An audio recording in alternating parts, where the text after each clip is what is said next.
And welcome. I'm Daphne Richards, Travis County Horticulture Agent with the Texas A&M AgriLife Extension Service.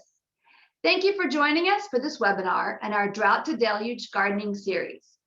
We have a great program lined up for you today, Soil Nutrient Management for Travis County. As part of this program, our presenter may refer to various source material or websites. Don't panic if you don't catch those in time to write them down. All registrants will receive a follow-up email chock full of good stuff, including a link to today's recorded session and links to all references and resources listed. Today we'll be holding all questions until the end of the program, but if you have questions, you can type them in at any point, and please use the Q&A feature to do so. We'll get to as many as time allows. Our presenter today is Dr. Jake Mowrer, Assistant Professor and Extension Specialist in the Department of Soil and Crop Sciences at Texas A&M University in College Station. Jake grew up in North Georgia, where his family farmed chickens and cattle and maintained a 2-acre garden to supply him and his 5 older brothers with vitamins and minerals year-round. He earned his graduate degrees in soil chemistry and soil fertility from the University of Georgia. He then got to Texas as fast as he could, and he's been working for us in Texas AgriLife Extension since 2015. His work here in Texas focuses on the protection of soil and water natural resources and their management to benefit the health and economic security of Texans. I've had the pleasure of hearing Jake speak many times now, and I always learn something new each time. All right, Jake, the stage is all yours. Stage, that's an interesting way of putting it. Thank you for a wonderful introduction. It sounds almost as if I wrote that myself. Thanks, Daphne. If y'all can't tell, Daphne and I know each other already, and we work together quite a bit, and so we have fun together. Let me share my screen, and then Daphne, you can tell me if it's working or not. Looks great. Okay, so you should be able to see 4 pictures of different soils here at the bottom. And the title of this one seems rather dry at first. Soil Science for Public Consumption. Well, I thought about the title of this talk here, and I realized that there's a lot of people who may garden, may have yards. The fact is, whatever your interest in attending this today, we all live on top of the soil, right? Unless we're mole people, and then we live in the soil. My challenge to talk to an audience like this is to convey my fascination with the science of soil. And believe me, I'm fascinated with it. And I apologize, I work in a train town, so we may have a couple of horns going by. I'll try and talk over it, the rude train. My challenge is to transfer my fascination with the science of soils to you, and not just tell you soil science. Okay, so you're not going to be tested on this later. There's not going to be multiple choice essays or anything like that. The measure of my success is if you walk out of here 7 hours later. How much time do we have for this? I think it's 7 hours. Anyway, if you walk out of here after the end of this program fascinated by soil or wanting to learn more, because we don't have time to really go through everything. And so I'm going to tease a little bit, give you some really good information you can actually use, open your eyes a little bit, and hopefully I will have achieved my mission here today. So we're going to go over soils with these 3 bullet points today in our basically 90 minutes. And I forget whether Daphne said this or not, but we're going to do about an hour, take a break, do another half hour of teaching, and then we'll leave ourselves plenty of time at the end, about 30 minutes or so, depending on how slow my southern drawl is, to just have a back and forth, like a round table or something, where we can ask questions and I can provide answers and try and address some of these things, concerns you have with your own soil. So that's how it's going to go today.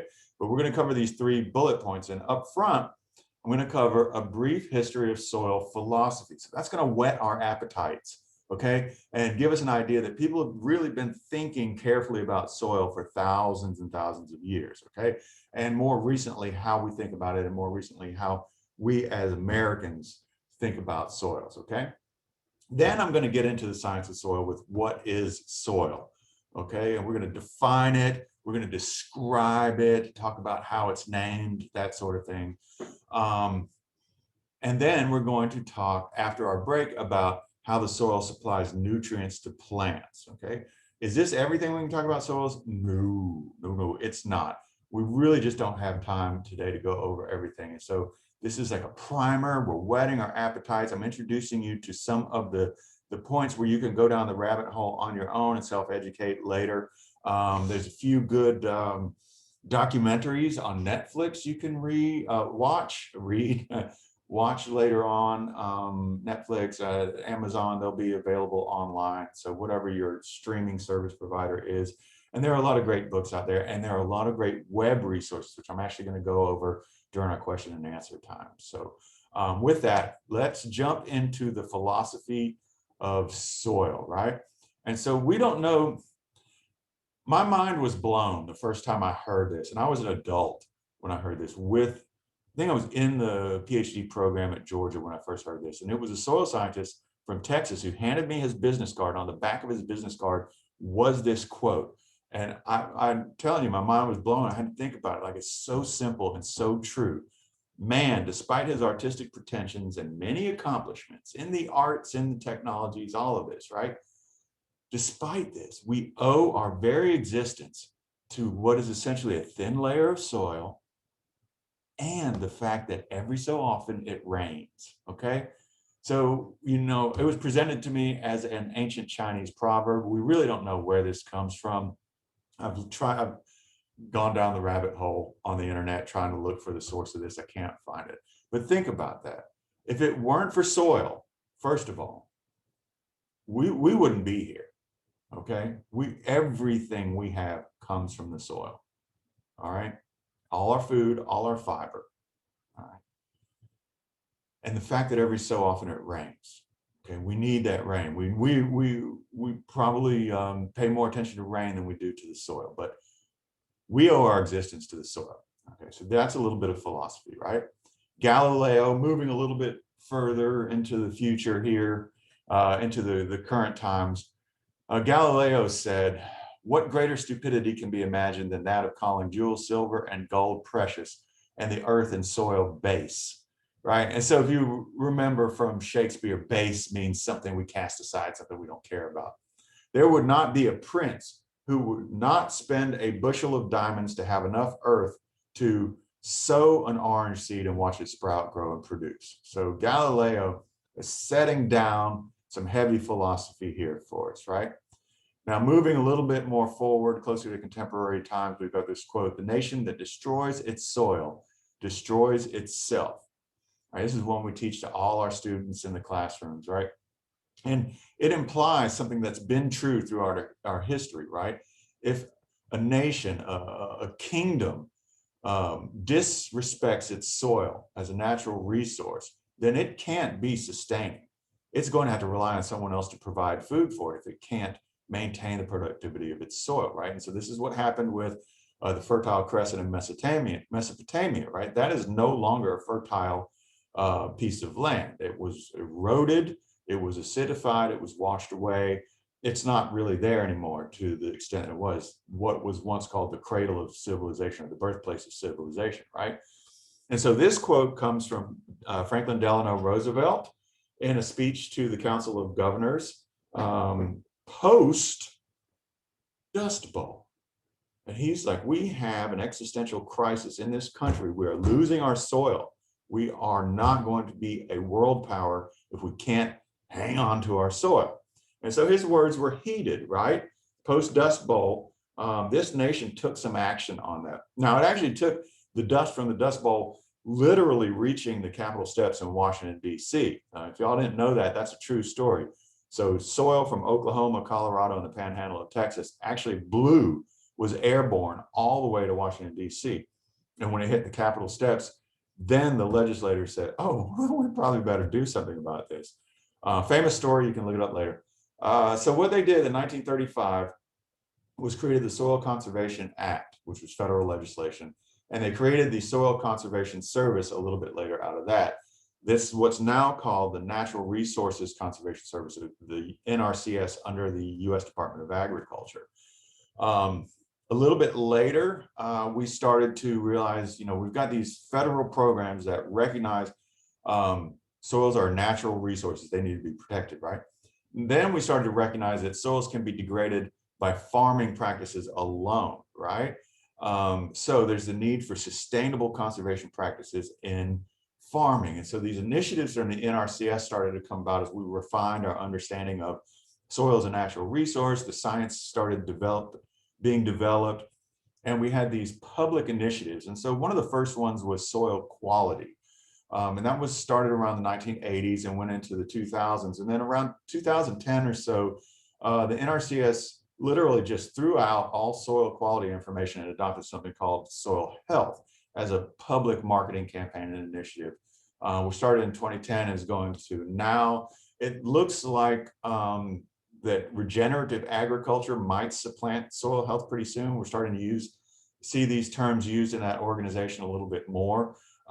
These are not exclusively NRCS terms, and they weren't invented by the NRCS either. They were invented by researchers like myself philosophizing on what's important, how should we be viewing soils, so they're philosophizing basically. The PH and PhD, by the way, stands for philosopher, philosophy, excuse me, doctor of philosophy. And so how do we as humans think about soil? That's how this is developing. And so just real quick, what does soil quality, soil health, and regenerative agriculture mean? You may have read about these already. Some of you may never heard of them, hearing them for the first time. Soil quality is heat capacity. Well, I clearly forgot a T there. The capacity of a soil to function for specific land uses or within ecosystem boundaries. So that's soil quality. We're talking about the quality of the soil. It incorporates these ideas of organic matter, salinity, tilth, compaction, fertility, and rooting depth. And it really focuses, I think the thing that sets soil quality apart from the others is this focus on site-specific qualities. So every soil is different, and we need to appreciate these differences or variabilities in the soils before we can really understand what the quality of that soil is. Soil health, which is the current NRCS marketing campaign or initiative to raise public awareness and increase activity in soils restoration and protection. It's the continued capacity of a soil to function as a vital living ecosystem that sustains plants, animals, and humans. And so it recognizes and emphasizes more the services that are provided by quote unquote healthy soils: regulating water, sustaining plant animal life, filtering pollutants, cycling nutrients, and the physical stability and support. It emphasizes recommended practices like armoring the soil. That means keeping the soil covered, reducing tillage to build organic matter or add organic matter, basically building organic matter in the soil, and avoiding soil disturbances like tillage. And it sort of emphasizes more so than quality, the biology of the soil. So sort of framing or philosophizing the soil as a living thing in and of itself. I think this is a little overly poetic, just my feeling. I got a PhD, so I can philosophize. I've got the piece of paper that says I can do it on the wall. Anyway, I tend to think of the soil as a rich habitat and all the living things in the soil as the inhabitants. You are welcome to think of it another way. I'm not going to come to your house and stop you.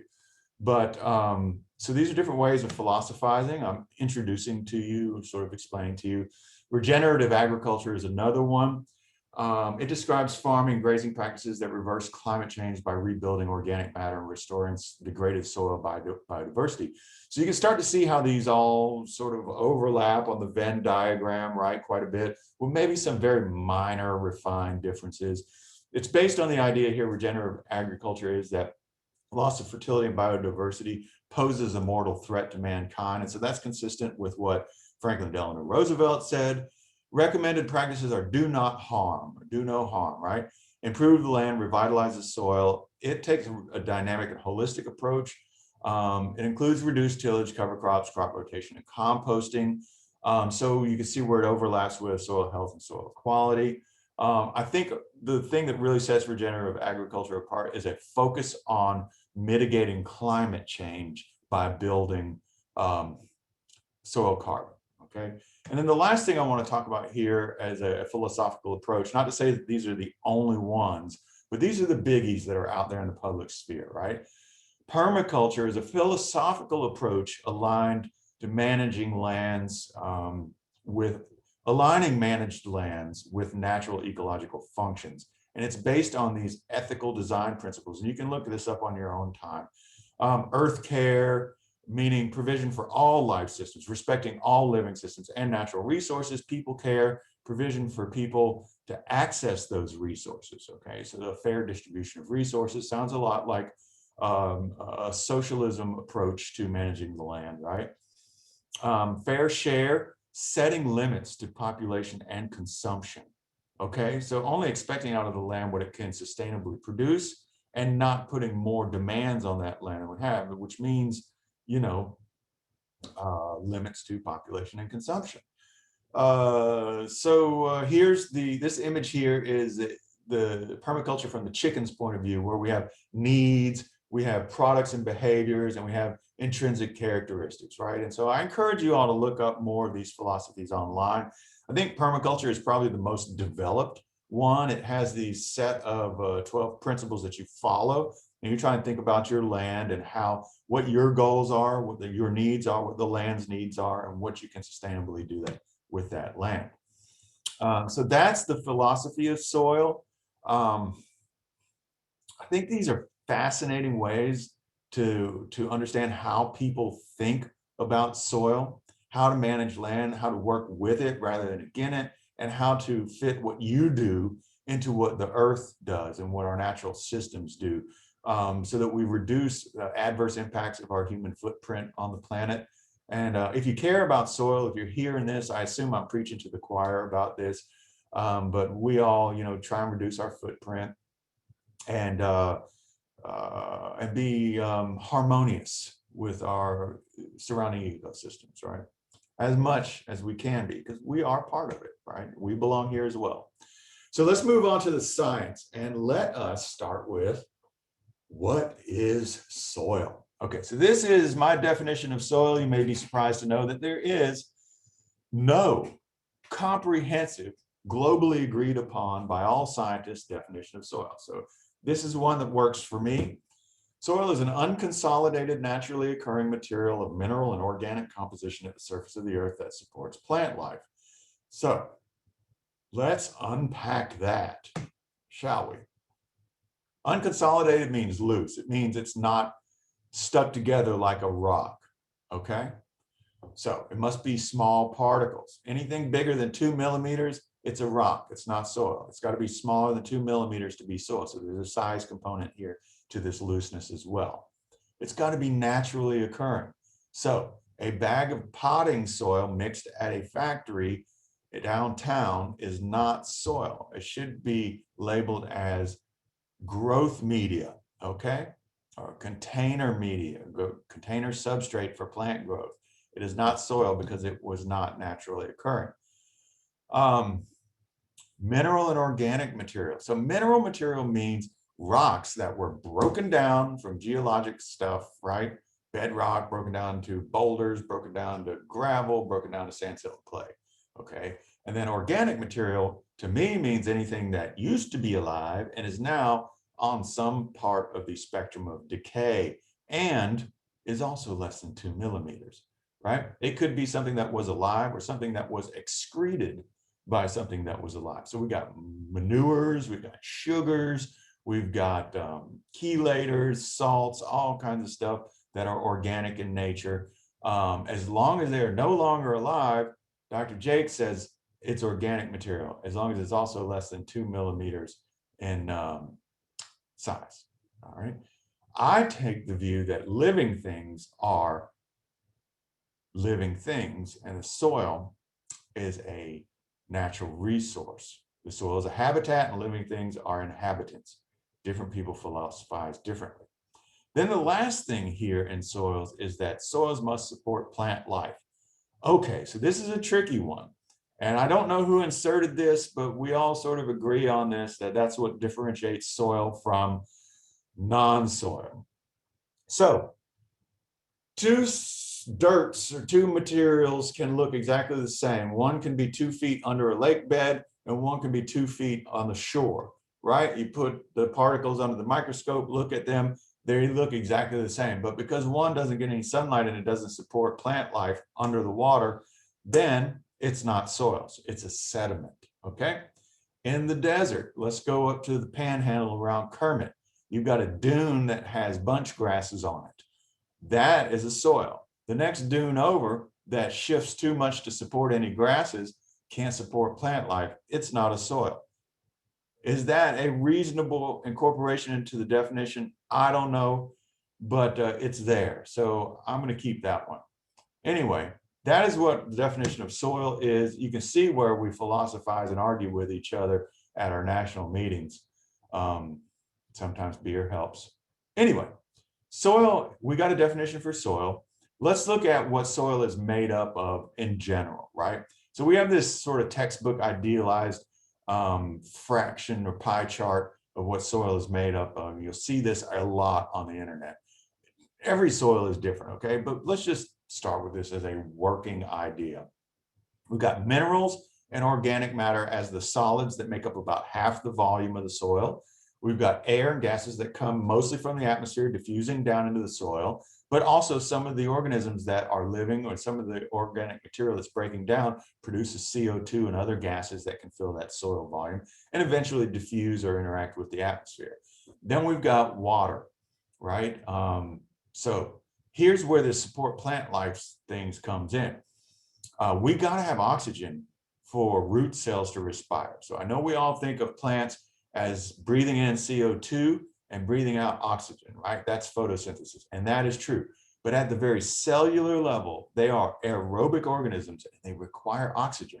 So if we don't have oxygen diffusing down into the soil, we can't support plant life because roots can't exist. So when you have a really wet soil, right, you'll see all those roots start to die back because there's not enough oxygen in there for them. Water, of course, we can't support plant life without water. So that's a no-brainer. We've got all the things there. The minerals and the organic matter, the solids are an anchor, right? But they also provide, besides physical support, the nutrients, okay? And the water holding capacity for that soil. And minerals typically are about 45% of the total volume, organic matter maybe 5% in a good and productive soil. Organic matter, we have these rules of thumb. Organic matter contents below 1%. That's an indicator of a degraded soil or a soil that doesn't have a lot of native productivity or fertility.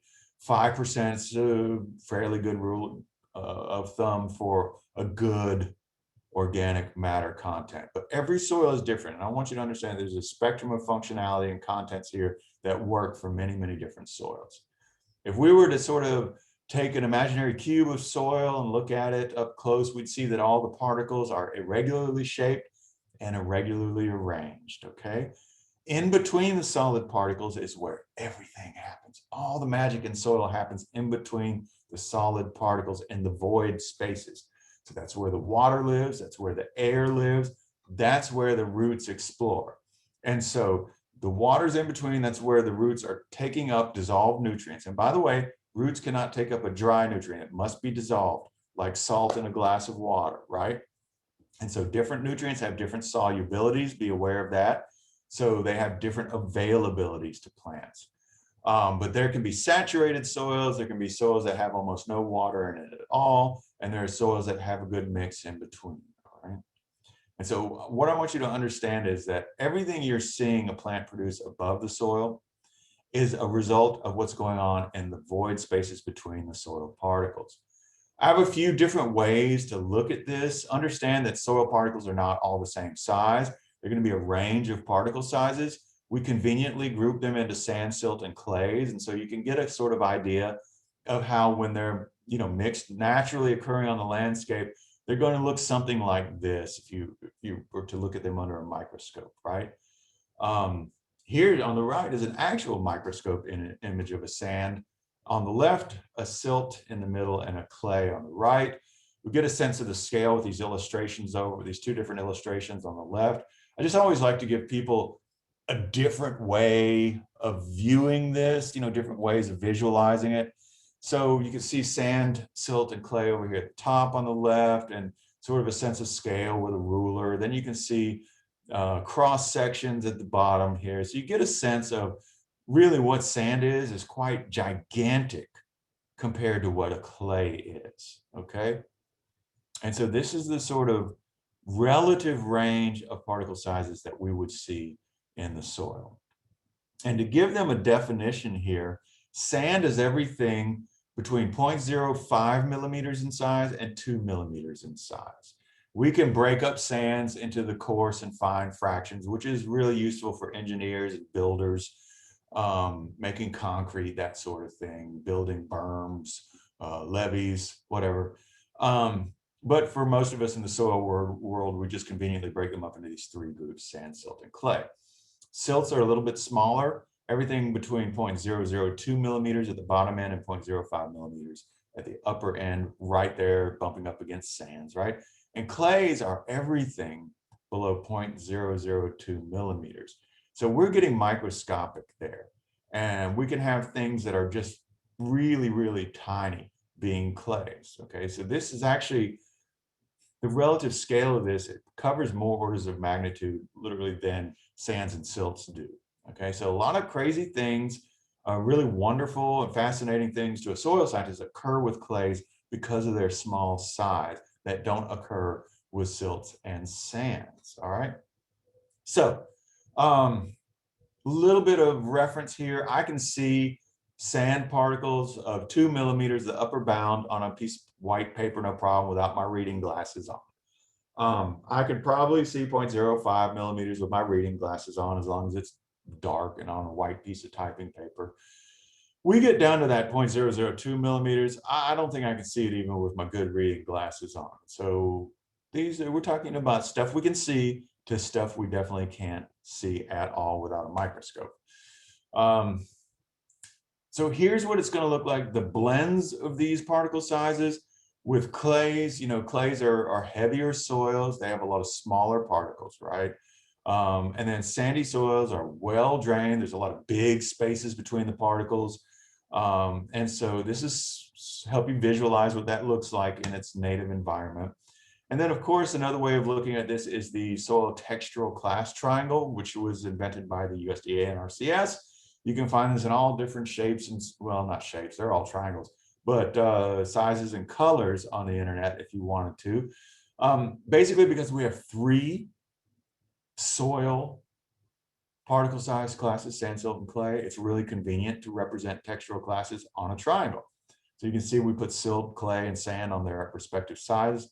And then if you know what percent they are in your soil, you can find out what your textural class is. And I want to pause here and say that you can see clay, sand, and silt at the extremes of the triangle, right? But you see loam term repeated more than once towards the center here. And I get a lot of questions, so I'm going to go ahead and head you off, since we're not in the same room, about, is loam a particle size, or what is loam? Well, loam is a textural class term that indicates that your soil has a fairly good mix of sand, silt, and clay, placing it somewhere towards the middle and away from the extremes of points, okay? We often use the term loam. It's often synonymous in our mind with a fertile or productive soil. That's not an unfair characterization, okay? So the corn and soybean belt around the Mississippi Delta, Iowa, Illinois, Minnesota, Mississippi, Missouri, you know, all those states, Indiana, that are in the Mississippi floodplain, are really productive and produce a lot of corn and soybeans because they have a good mix of sand, silt, and clay, which provides enough nutrient holding capacity and enough drainage to be a very productive soil at the same time. So here's what water looks like going through these different soils, right? With a sand, you get very fast infiltration and very fast drainage. You also have a lot of loss when evaporative demand is high. With silt, you're somewhere intermediate, and with clay, you have very slow infiltration. You're going to have ponding a lot more quickly, you know, rapidly when water comes in at 4 inches overnight, and you're going to drain a lot less slowly, but you're also going to have less giveaway to evaporative demand on hot and dry days as well. So those are some ideas about how texture works on the landscape with water. A little bit of this multiple interactions here with water and microbial diversity and rooting.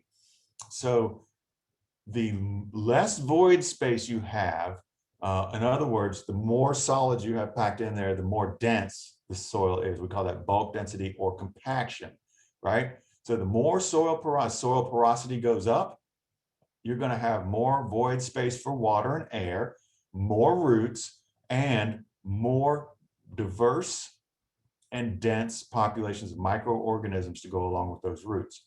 As bulk density goes up the other direction, you see fewer roots because there's less space for them to live. Less water, less air, and a less robust and diverse microbial ecology. Okay, so bulk density is negatively, or compaction is negatively related to rooting, water, airspace, and microbial ecology. And soil porosity is pretty much the opposite of compaction, positively related with those things, okay? And this is just a really good sort of, I don't know, kindergarten type view of this, but it holds true, okay? It really does. So think about these things, and if you have a very compact soil,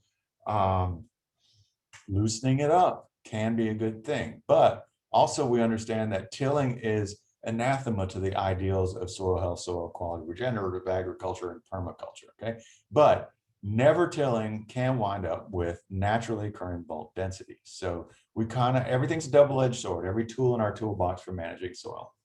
Here's just one more way. I told you I love different ways of looking at this idea. So where sand, silt, and clays arranged with each other on the sides of this triangle. So it gives you an idea of it.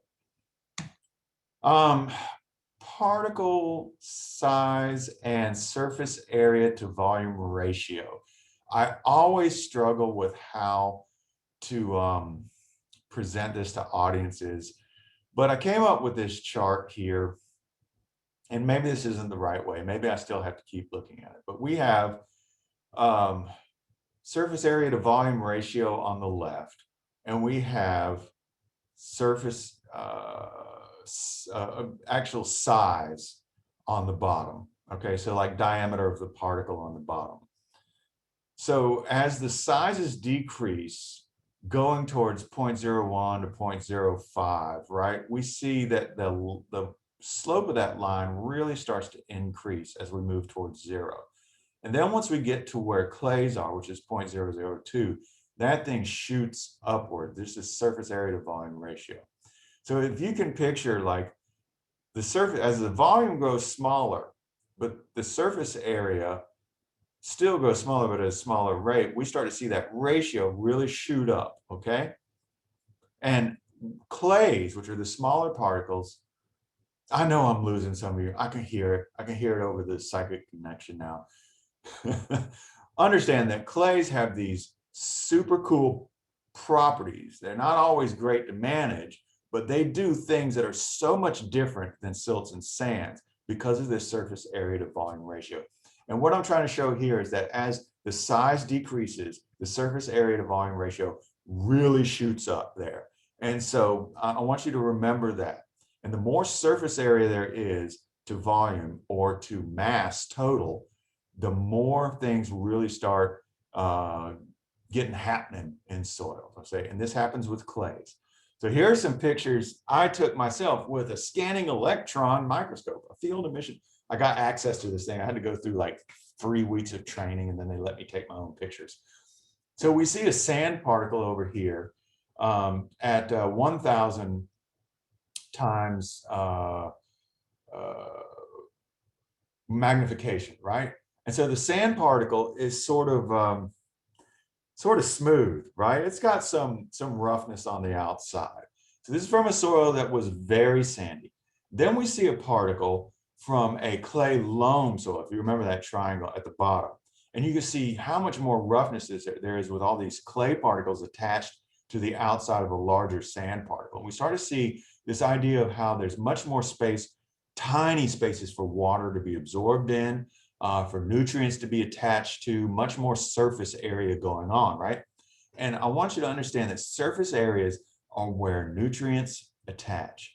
Surface area is where water exchanges with the soil solids and dissolves nutrients, okay? Everything is happening. So the more surface area we have, the more active a soil we have. And that's really, really easily and correctly associated with productivity and fertility in soils, okay? So sandy soils tend to be less productive and less natively fertile, although you can add a ton of fertilizer and get them to grow quite a bit of stuff. And clays are often associated with more natively fertile, if not productive systems. If they tend to be waterlogged, they don't tend to be very productive, right? And so there are these physical properties and other properties that interact quite a bit to contribute to these terms we understand as productive and fertile soils. So I made this slide all by myself. It features an animation. I try to avoid animations, but I like this one, okay?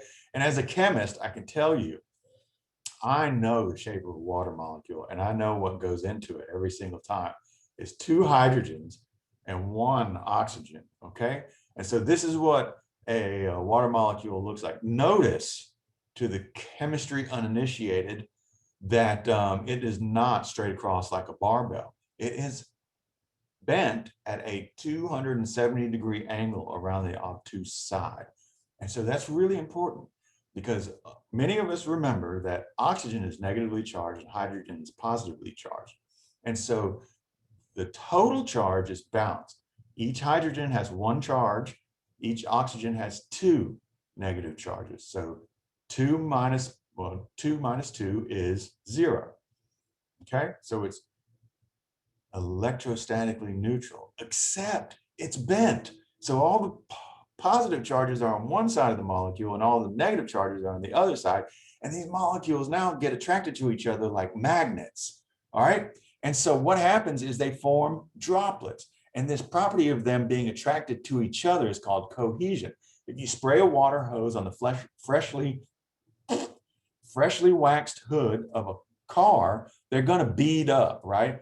Those are the water molecules coming together to form droplets. There is a limit to the number of water molecules that can be forming 1 droplet, okay? And so they'll split into 2, right, when they get too big. Now, not only are they attracted to each other, cohesion, but they are attracted, these molecules, to surfaces of solids in many cases. And so if you've ever had that blood test where they prick your finger and then they stick a little glass capillary tube up to it without a hypodermic needle, and the blood just magically goes up into that tube, that's called capillary action. That is the water in your blood being, the water molecules literally in your blood being attracted to the inside walls of that little glass straw or capillary. And so this happens with many, many other things, including the transportation systems in plant stems. And so what happens is the tinier the straw, oh, is my animation is gone. The tinier the straw, the more water will rise against the force of gravity within a capillary. This happens in plants, and this happens on all those rough spaces on the outside and in between soil particles too. So cohesion and adhesion are both going on in the soil. All right, and adhesion is a really important property that contributes to the capillary effect, or this suction on water into tiny holes in the soil, in between particles and on particle surfaces that I showed you back here, okay? So when we pour water into a sandy soil, it's going to go straight down because there's not a lot of capillary action. There's not a lot of strength and tiny capillaries going on. They're all big capillaries, okay? So the force that they're suctioning on isn't very great. The water is free to move with gravity. Now, when we get to a clayey soil, you got tiny little openings everywhere on the surfaces between the tiny particles everywhere that are creating, because the tinier the size of the straw, the higher or the more force it's exerting against gravity, but it's also exerting a force in every single direction in the soil, meaning that when we pour water into a clayey soil, it's going to go sideways, upwards, downwards, everything. So we have more slow progress through the soil, and we have it moving outward, and we have a much wider plume. So compaction is not our friend when we want roots to grow, when we want water to infiltrate, etc. So compaction is really just defined as a rearrangement of particles after which there's less void space for soil, air, and water, and limited pathways for roots. Okay, so we want to avoid compaction. It is a fertility and a productivity limiting parameter or quality of soil. Now, I want to cover a little bit in detail on soil organic matter. Now that we've covered sort of the physical arrangement of soil particles and how that affects water in soils. These are very important things. So if you're growing a lawn and it's spongy all the time, you don't have good drainage, right? That's what it means to your life. Okay, if you're growing a lawn, you have to water every other day with an inch of water, you've got too much drainage or you've got excessive drainage, right? What do you do about it? Well, with a sandy soil, you can amend it with organic matter, which will hold on to water a little bit longer. With a clayey soil, if you add more organic matter, it can have some benefits, but it may just exacerbate this slowness of water movement through it, okay? And the longer it's going to hold on to water, so it's going to stay saturated longer, which means you don't have that air diffusion you need, and your roots are going to suck up. So what is soil organic matter? Well, it can be fresh plant matter, but that's got to be shredded by organisms that live around birds, insects, whatever, to be less than 2 millimeters in order for it to become considered to be soil, right? It can be freshly deceased microorganisms, insects, animals, fresh products, and wastes exuded or otherwise excreted from living organisms, decomposing organic material that's getting stabilized somewhere along the organic spectrum, and then stable organic material, which includes humus and charcoal, right? If you've heard of biochar or charcoal from prairie and forest fires, that's very stable organic material. So a lot of times we talk about carbon sequestration as a way to mitigate climate change. Only very stable things can be considered to be sequestered carbon. Unstable things or dynamic things actually move over quite a bit. And I was really surprised very recently. Last week, I did some calculations on our cotton fields out here to find out that the cover crops we put out, if we had, say, 1,800 kilograms per hectare, let's say 1,800 pounds per acre of cover crop biomass, in 2 months, we lost about 1,650 pounds per acre in terms of carbon dioxide. So in Texas, living fresh plant matter, which you see at the top of this list here, is very dynamic and not contributing to sequestration. It's more like carbon placement or carbon temporary storage, right? And so this is very important to all the carbon cycling, right? And it's important because little tiny soil organisms, micro critters, have to eat that stuff. They need some food too. And so the soil food web is really, really interesting. Organic matter is important to contributing to a robust microbial ecology, which in turn helps plants grow, okay? Also cycles nutrients, provides filtration for contaminants, all kinds of things are going on. But you can see that plants, shoots, and roots, all this organic matter is decomposing. It's being decomposed by micro critters, okay? So the first trophic level are photosynthesizers, the second ones are decomposers, mutualists, pathogens, parasites, root feeders, etc. Then we start to get slightly bigger things, shredders, predators, grazers, protozoa are eating smaller bacteria and that kind of thing. And then we get higher level predators, and we're getting like macroinvertebrates, so arthropods, other insects, worms, that sort of thing. And then we get the birds and the other animals that eat those things, right? And then they excrete fresh organic matter, and the whole thing just starts over again. When will it ever end? So I think the soil food web is a really fascinating thing because it doesn't follow these sort of trophic levels and the cyclicalness that we have above the soil surface. And so this is an opportunity for you to dive down the rabbit hole and self-educate a little bit later. Freshly deceased microorganisms and insects and animals, you can see here, it could be anything of any size as long as it's decaying and it's fairly fresh. You can find this online. I think I got it from NRCS website. Kind of gross, but you get the idea that large animals can become part of the soil food chain as well as small things. Fresh products and waste from living organisms, that's going to include, fresh manure, composted manure, plant material that's breaking down. But understand that plant roots are exuding a whole host, a cocktail of chemical compounds like sugars, enzymes, all kinds of stuff that are going into the soil too. So that's an important thing that micro critters can chew on right away. And it's actually important for plants to attract helpers in the soil to help them get more nutrients out of the soil. We can see that protein breakdown in soil, well, that's maybe for the more chemistry minded. Well decomposed organic matter, anywhere above along the decay spectrum. So we already covered that. Here, I just want to cover stable organic material a little bit longer. Humus develops when we leave the soil alone. The more we turn it over, the more we break down fragile developing compounds, we expose them to oxygen, we turn them over, and this oxygen is very, very destructive. You may not have been exposed to this idea before, but oxygen is a really destructive chemical. Now, we thrive on it, but too much and we would start to break down, okay? Oxygen corrodes things, it hastens all kinds of breakdown processes, right? In the absence of oxygen, things are actually preserved quite a bit. So when we stir up the soil and expose it to oxygen and expose surface areas to oxygen degradation, we lose stability, okay? And the less we turn over the soil, the less we expose it to oxygen, the more we promote stabilization of compounds. So we start to get humus materials developing in our soil, and they last a lot longer than other materials. And so if we can promote that, we start to get at something more like sequestration and less like storage, temporary storage or placement of carbon, right? And then charcoal happens naturally, right?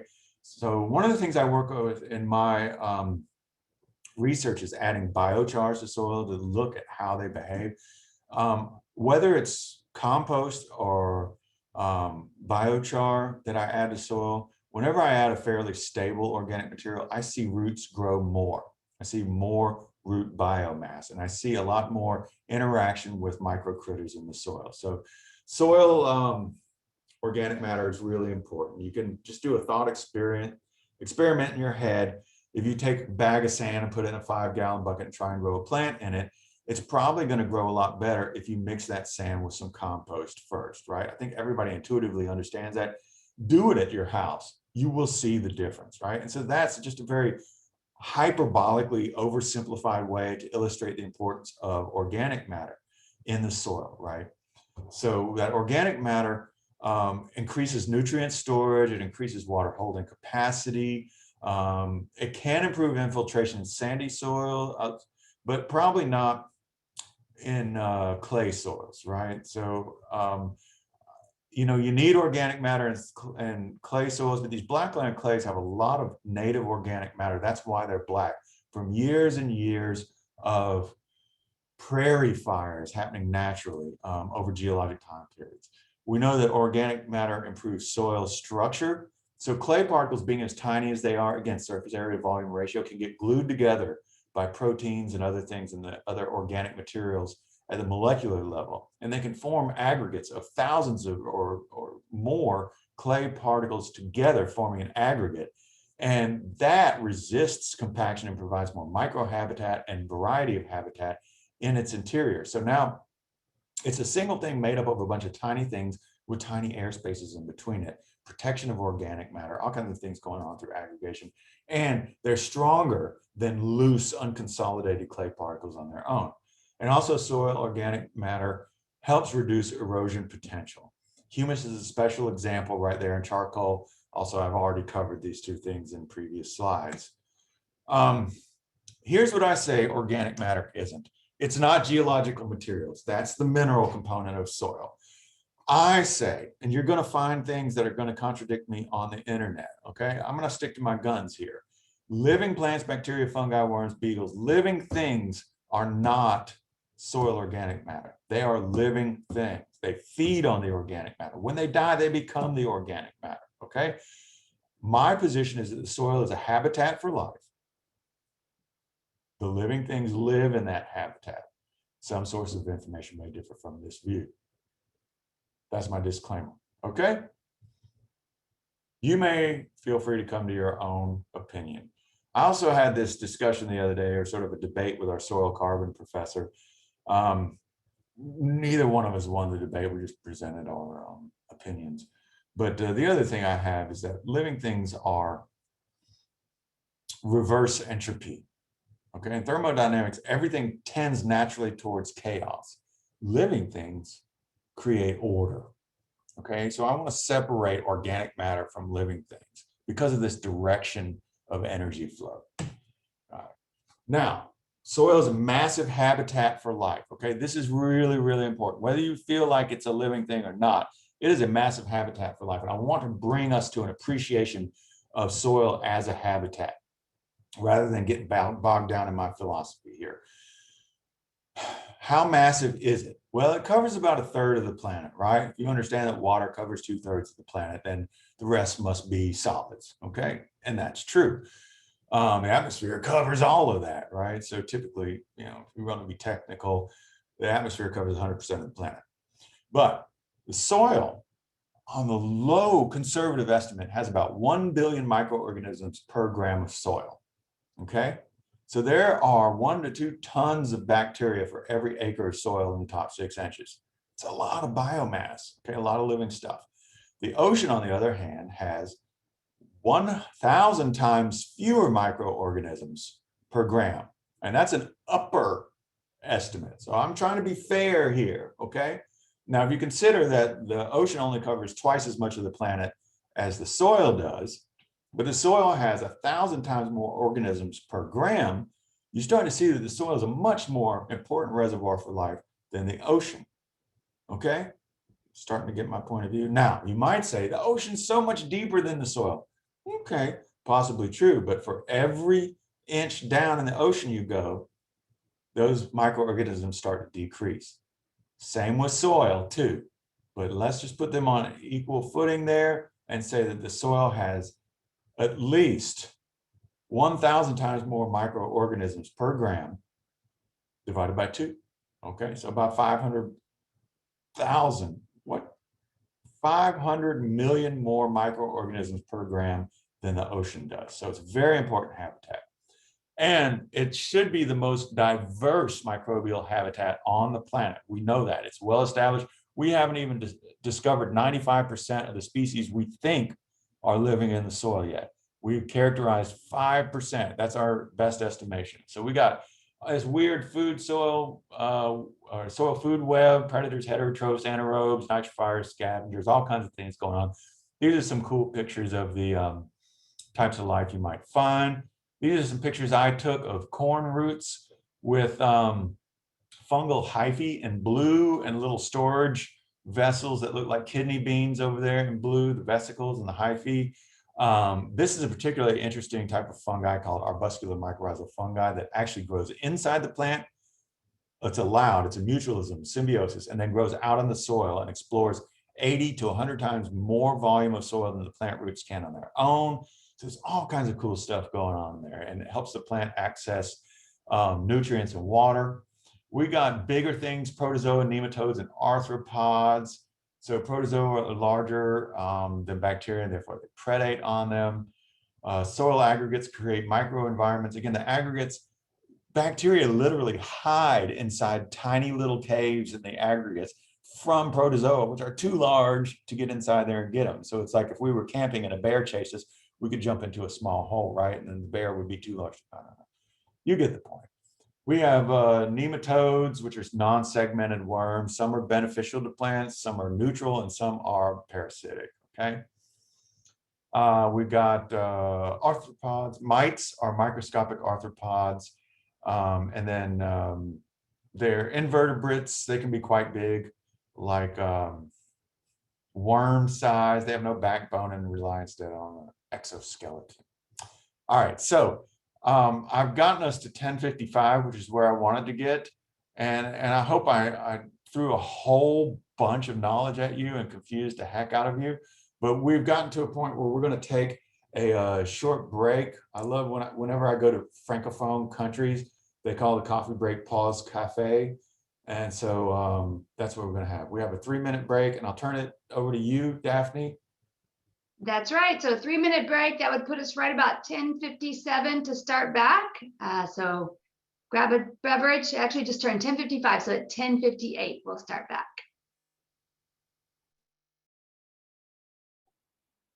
All right, we're back. Remember, everyone, we're holding our questions to the end today, but if you have one, you can use the Q&A feature to type that in, and we'll get to those after we finish. Jake, back to you. Wow, that was a quick 3 minutes. Okay, let me kind of because I know that I went through a lot of stuff there. Let me kind of recap what the takeaways ought to be. Soil is really important to us. Okay, it performs a lot of functions for us. I'm challenging you all to develop a deeper respect for what it does, what it is, and just how fascinating it is if you really, really want to study it. So I have an engineer friend who's been helping me work on some sensors lately. And all the problems, you know, he assumes that you can just do this with the sensor and stick it in the soil. I won't give you all the details, but and then I say, no, that won't work because the soil will corrode this because of the salts dissolved in it. He's like, oh, soil's so fascinating. I never thought there were so many details to soils. And my response to that was, that's why I have a job. Somebody needs to study this stuff. So I hope you all will become like citizen soil scientists and be as fascinated by this as I am. So that's our takeaway from the brief history of soil philosophy and what is soil. Now we're going to move into about a 30-minute section on nutrient supply from soil for plants. Okay, and I think this is a really important thing to just sort of spend a little time on for everybody in the audience, just to recap what the important issues are. And then when we're done with that 30 minutes, we will start to address these questions that are building up in the chat box. So we're going to start with the 16 essential elements for plant growth. So when I say essential, I mean these 16 are required for plants to live and or complete their growth cycle. So the absence of any one of these nutrients spells doom for the plant. It will either die or fail to reproduce. Okay, meaning it can't complete its life cycle. Any of these essential elements that are limiting will control the total growth of the plant. There are other elements that may provide a benefit, but their absence does not prevent a plant from living or completing its life cycle. Okay, those are called beneficial elements. These are the essentials in alphabetic order: boron, calcium, carbon, chlorine, copper, hydrogen, iron, magnesium, manganese, molybdenum, nitrogen, oxygen, phosphorus, potassium, sulfur, and zinc. So you can see that I've color-coded them here as well as arranged them in alphabetic order. These structural elements are in blue. They are carbon, hydrogen, oxygen. These are the only elements that are incorporated into the plant through photosynthesis. So carbon and oxygen come from carbon dioxide, hydrogen and oxygen come from water. In photosynthesis, the two are combined to produce energy and short carbon chain sugars like glucose. All right. All of the other things on this list, the primary macronutrients, the secondary macronutrients, and the micronutrients, all come from uptake of dissolved nutrients in soil water solution by the roots. This represents the best way and the most recommended way to get nutrients into a plant. Okay, by adding these to the soil or finding out what's in the soil through testing, we stand the best chance of producing a healthy plant. Not to say that you can't foliarly or apply nutrients to the leaf surface of a plant. Macronutrients won't go in through a leaf in the amounts we need. Micronutrients may be supplied that way, but the best way is through the soil. Okay, and I'll follow up on that idea a little bit later. The nutrients, as I telegraphed to you earlier, they don't all behave the same in the soil. Some are very soluble, some are not. So think about this. Let's do a thought experiment again. If you put a glass of water on the kitchen table and you take a teaspoon of table salt, sodium chloride, and you put it in that water, you can basically just gently swirl that and that stuff disappears, right? Now, it doesn't cease to exist. We know that because if you dry that, you'll see it recrystallize at the bottom of the glass, right? You can take a teaspoon of sugar, table sugar, also salt. Please take my word for it because it dissolves in water, and put it in a glass of cold iced tea, right? You'll see it float to the bottom. It takes a lot more stirring to get that table sugar to go into that cold glass of iced tea. Now, part of that is because it's a colder liquid and solution solubility is usually governed by temperature, but it's also because table sugar is less soluble than salt. So understand from these two things that one is very soluble, one is still soluble, not as much so. Understand that there is another part of the spectrum where things are just sparingly soluble. Phosphorus is one of those things, okay? Phosphate salts don't want to dissolve in water. And so there's this spectrum of highly soluble nutrients and poorly soluble nutrients. And if we look at this chart here, we can see that structural things, carbon, oxygen, and hydrogen, they come from the air or the water, right? Going through the stomates and the leaves, being breathed in, the carbon dioxide and the oxygen and hydrogen from the water. Nitrogen, phosphorus, and potassium, the big primary macronutrients. Potassium and phosphorus come from diffusion. Okay, so they are very slow to move in the soil water. Nitrogen, on the other hand, is very soluble and moves along with the water. So when water flows, nitrogen goes with it. Not the same thing with phosphorus and potassium. They must respond to a chemical gradient. So there's less phosphorus over here, more over here. So now the concentrated zone is going to release some phosphorus slowly to physically come over to the zone of less phosphorus. Diffusion is a slow process, all right?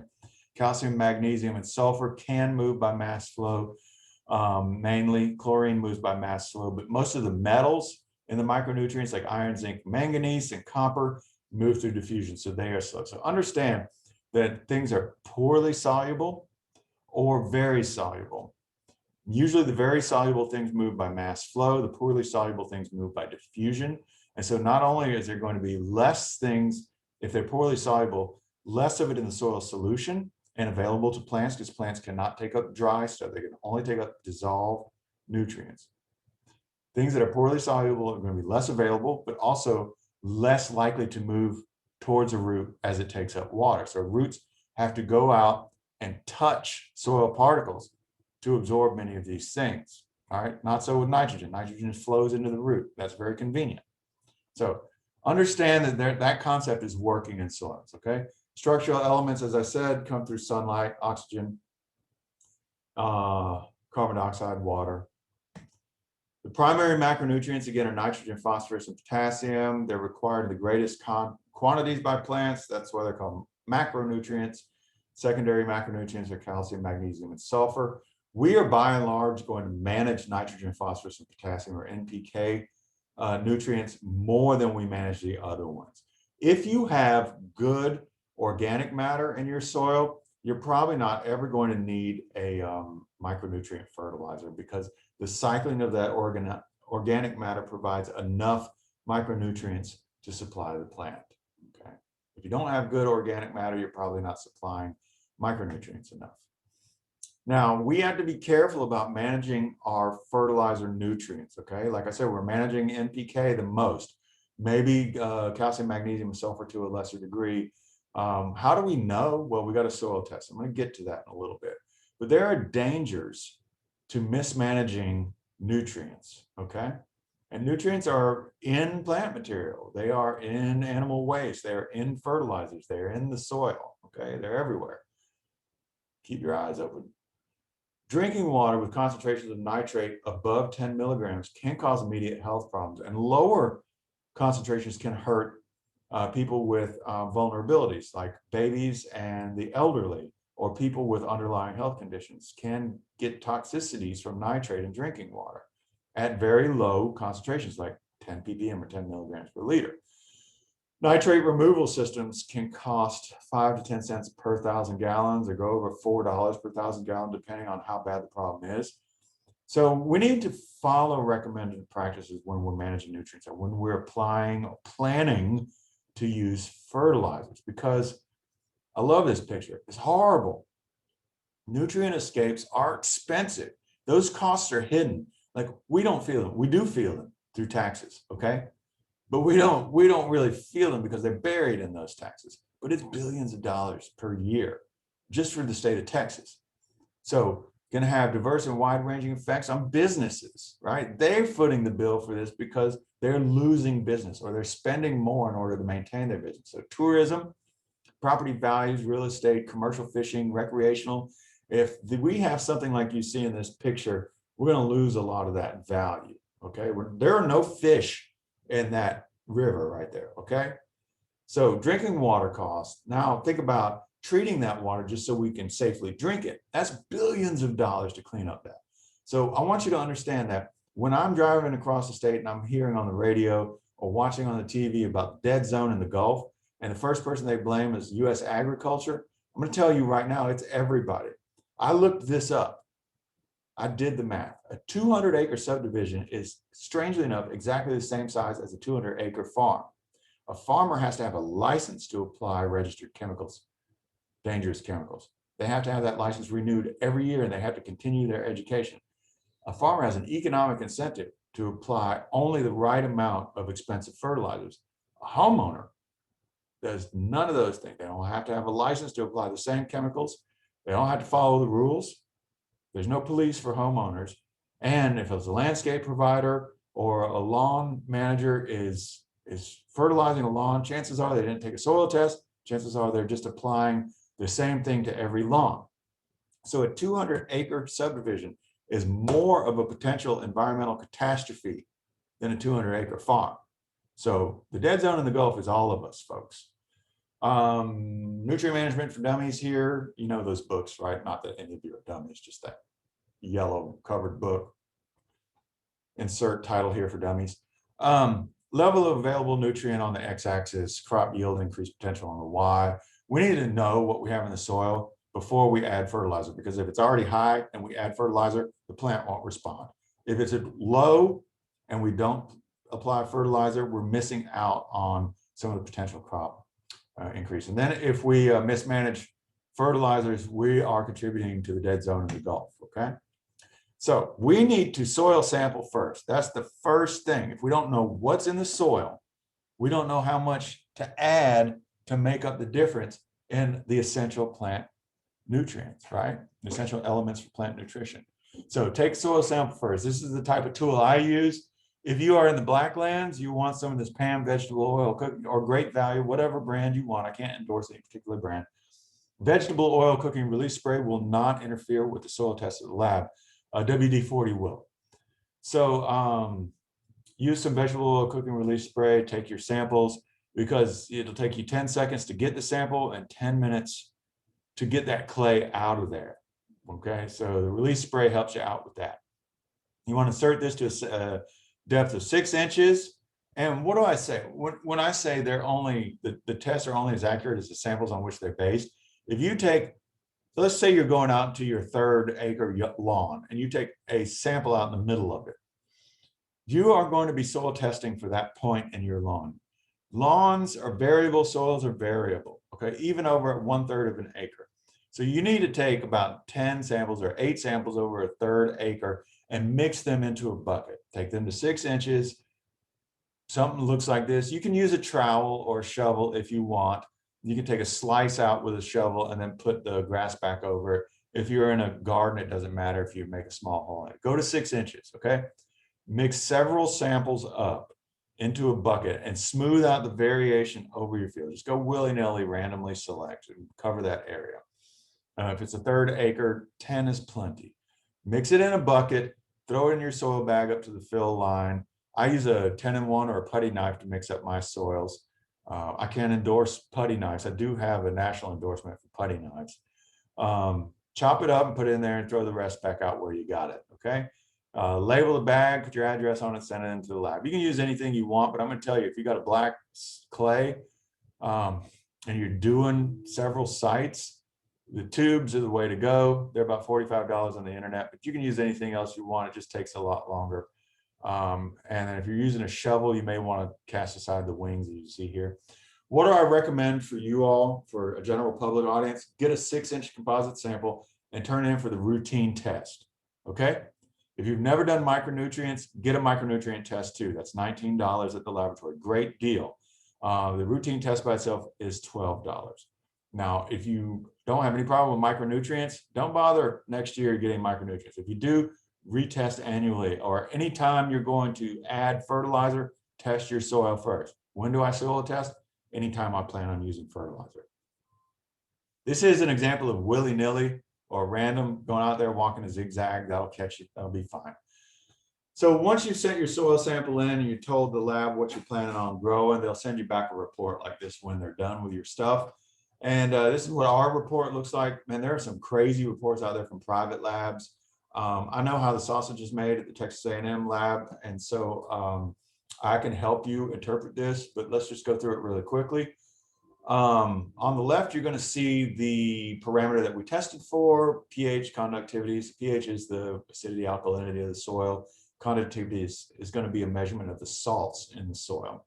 And then we've got our nutrients like nitrogen, phosphorus, potassium, calcium, magnesium, sulfur, sodium, iron, zinc, manganese, and copper. Right? So you can see these folks sent in a test for micronutrients and routine.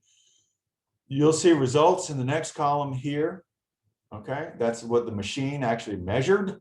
Doesn't mean anything unless we went out in the field and saw how much a plant grew after we got these results. And fortunately for you, we did that. Not only did we do that, but then we added like 5 pounds of nitrogen, 10 pounds of nitrogen, 20 pounds of nitrogen fertilizer, and so forth and so on. So we could develop a curve of response to fertilizer as well. We did all that work just to make it easier on you. Then we've got the critical level for each instrument. And you can see, each nutrient. At the bottom, the critical level is defined as the point at which no additional nutrient and or limestone are recommended. So what that means is the soil is giving you everything you need to grow that plant. If you do not meet the critical level, you will get a recommendation over here. Now, one of the things that we do for folks is to see how all these critical levels are different numbers. We can put them all in the same fitting by dividing those up into, say, 1, 2, 3, 4, 5, 6 bins, right? And then if we evenly divide each one of these ranges from 0 to 50 into 6 bins, right? 0 to 10, 10 to 20, 20 to 30, 30 to 40, 40 to 50, and 50 and above, then we can come up with something that looks like very low, low, moderate, high, very high, an excessive amount of that nutrient. We can do the same thing even if the critical level is 175. So we can go from 0 to 35, 35 to 70, so forth and so on, right? Until we reach 175 over here. And then we can represent this visually, this concept of what you got versus the critical level. And if your bar reaches this dotted line, you've got enough. And if it doesn't, you're going to get a fertilizer recommendation over here. This is another submission and report. Notice here, one thing I want to pause with is that a lot of farmers, a lot of organic gardeners and organic farmers feel like once they move to organic, their work is done. Just apply some manure, some compost or whatever, get your nutrients out there, you're fine. Listen, whatever nutrient source you're using, whether it's chemical or organic, you need to treat it the same way we treat chemical nutrient sources. You need to manage those nutrient amounts properly. The first thing that organic gardeners always run into is an over-application of phosphorus. I think that manures and compost are excellent ways to recycle nutrients, but they're not balanced for plant need, and they don't take into account what the soil is supplying. So you can get an analysis of your compost or manure and treat it like the NPK and that stuff like you do chemical fertilizer, and apply it. Don't over apply any particular nutrient. And if you are missing a nutrient, find another source of that nutrient to make up the difference. And that can get pretty tricky, and that's not something we're really going to go down the rabbit hole on today, but I will show you how to calculate using the fertilizer calculation tool on our website, nutrient amounts regardless of the source of the nutrient, okay? And so you can use what I'll show you later to apply to both chemical and organic sources of fertilizer. Now, if you're growing a garden, you will probably get something like this at the bottom, a note that says apply an additional 1 pound per 1,000 square feet every 4 to 6 weeks as needed to maintain vegetative growth. Because as we harvest our vegetables, we are removing nutrients that plant took up from the soil and put into the produce, right? So we need to keep that going if we want to keep the produce going, right? That makes sense. Now, here, the other thing that I want to point out is that this phosphorus test, 1,109 ppm, when the critical level is 50, that's 22 times the critical level. We're out here at excessive and very high. We're going to have problems with zinc deficiencies because of this. We are creating an environmental catastrophe by having so much plant available phosphorus that we risk escapes from our system into adjacent waterways or over land. So we don't want to be the problem, and we want a soil test to make sure that we're not excessively adding phosphorus. So one of the first things that happens is we get phosphorus-induced zinc deficiency, which looks like a curling of the leaves, tiny leaves at the top. First thing that organic gardeners find is this problem, phosphorus-induced zinc deficiency. So stop adding phosphorus, all right? And foliarly apply zinc to correct the problem in the short term, meaning spray it on with a leaf. You can find micronutrient zinc chelated to address this problem. They spray it onto the leaf as per the recommendations. And then stop adding phosphorus, retest annually, and your plants will mine this phosphorus out slowly, okay? But you don't need fertilizer. Remember I showed you this chart here? If you don't need phosphorus, don't put it out because your plant's not going to respond. And you will be the problem with the Gulf of Mexico. I'm sorry, the Gulf of Mexico. All right, so how do you calculate fertilizer needs? Notice that all our recommendations are in pounds per 1,000 square feet.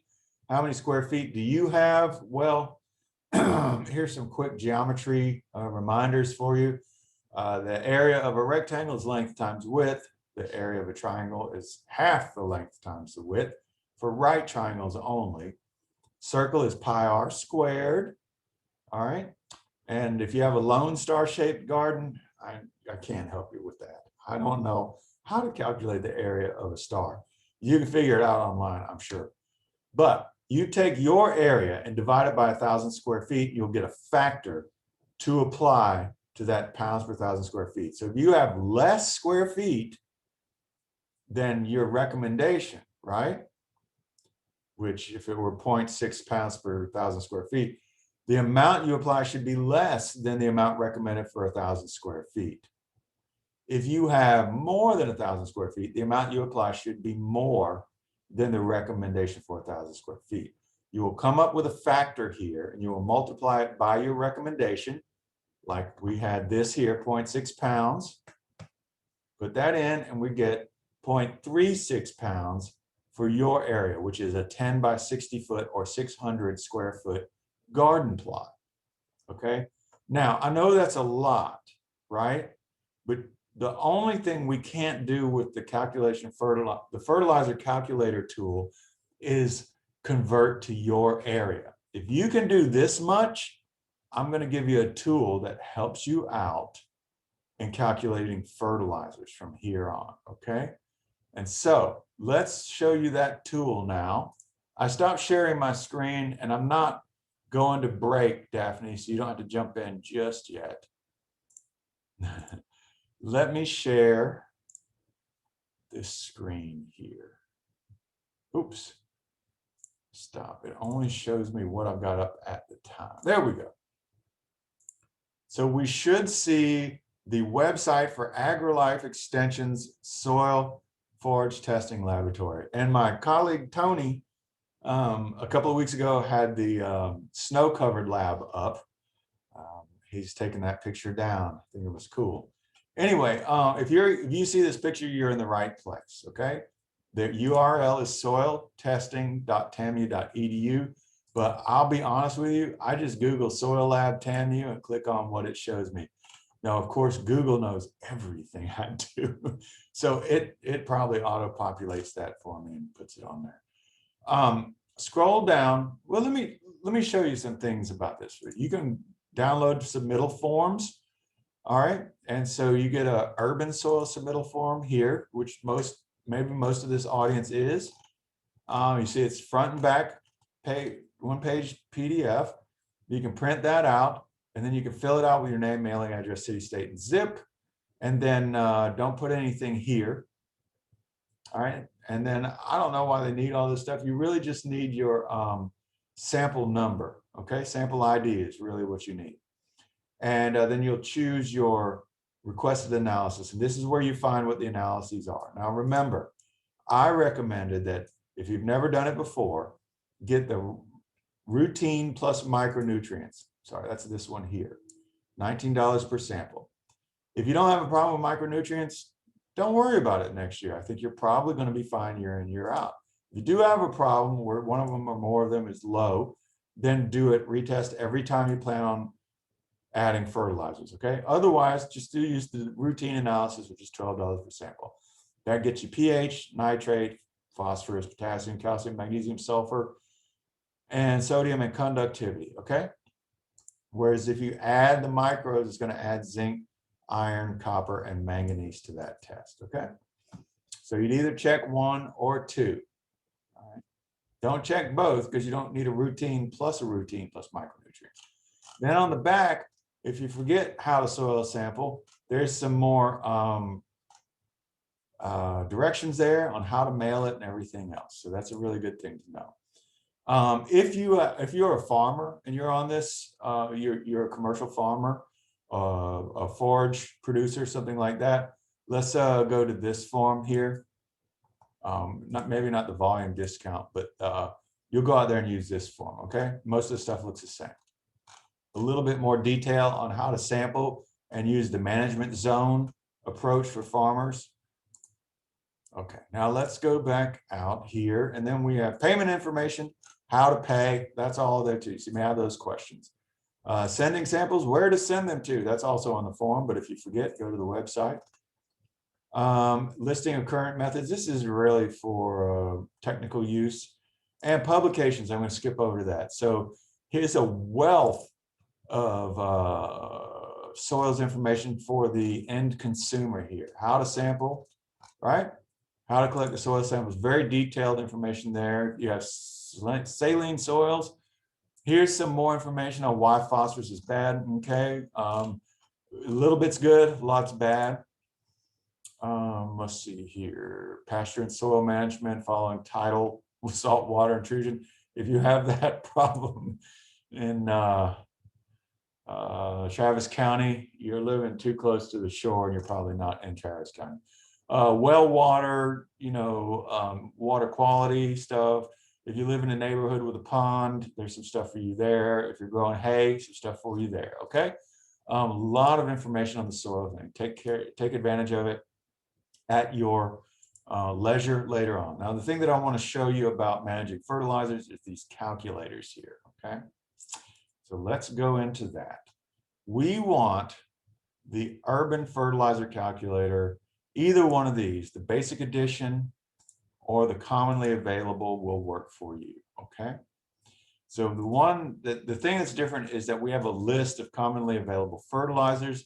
So when you go into the garden center and you look up at the shelves where the fertilizer is, you're going to find liquids, you're going to find like little 1 pound bags, 5 pound bags, 20 pound bags, and you will find all these NPK numbers on it. It's really overwhelming, okay? So before you go out and buy anything, get your soil test done, get your result back.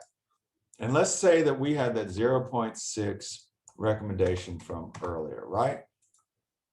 Now it tells us that our fertilizer recommendation is 100. That tells us that we need nitrogen and we don't need phosphorus or potassium. We don't need calcium, magnesium, and sulfur for that one either, okay?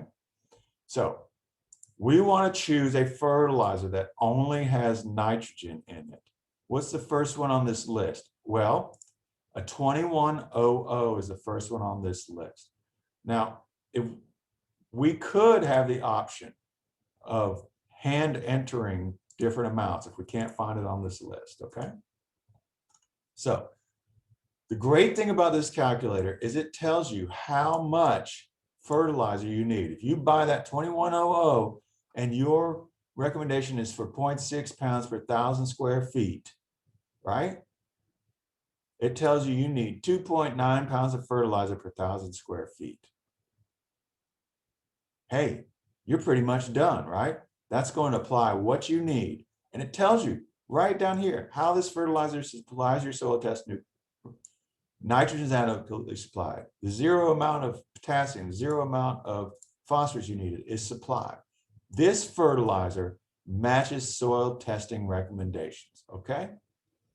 Let's see what happens if we deliberately choose a 13, 13, 13. You will see this recommended so often out there. You growing vegetables, go get a 10, 10, 10 or 13, 13, 13.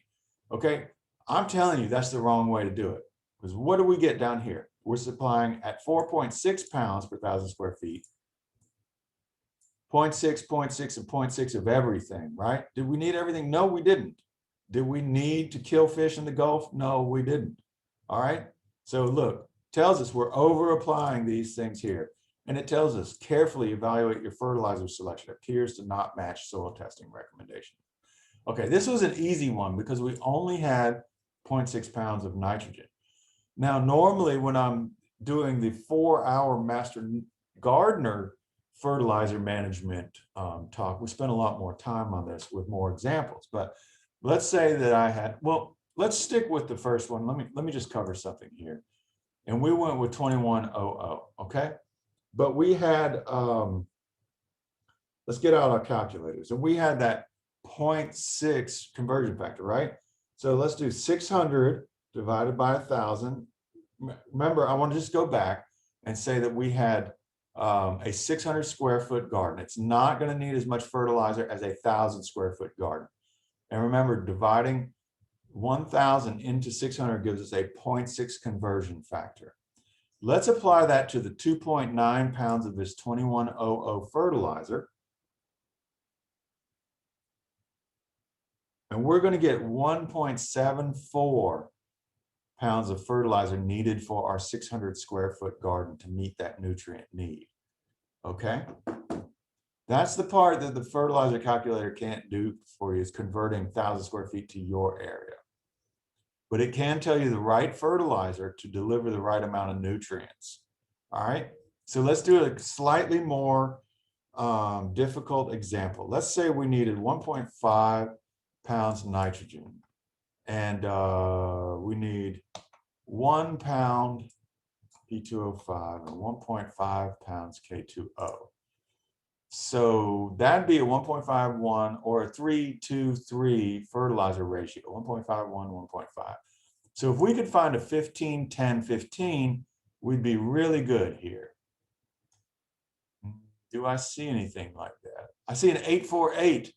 Let's try that. Now it says we need 18.8 pounds of this fertilizer. We're going to do 1.5, 0.8, and 1.5. And because we're close enough here, within 20% of our need, then it lets us off the hook and says we're adequately supplied everywhere and it matches our soil test recommendations. Okay? So that's what I want you to do whenever you're whenever you plan to use fertilizer. I want you to take a soil test. If you're talking with a neighbor, somebody who's responsible for managing the grounds around the church, I want you to explain to them they need a soil test before they ever go out and pick a fertilizer. Before they even get on the internet to choose a fertilizer, they need to know what's in the soil before they can plan what to add to meet the plant requirement. Get that report back and then go to the fertilizer calculator and go through what your options are.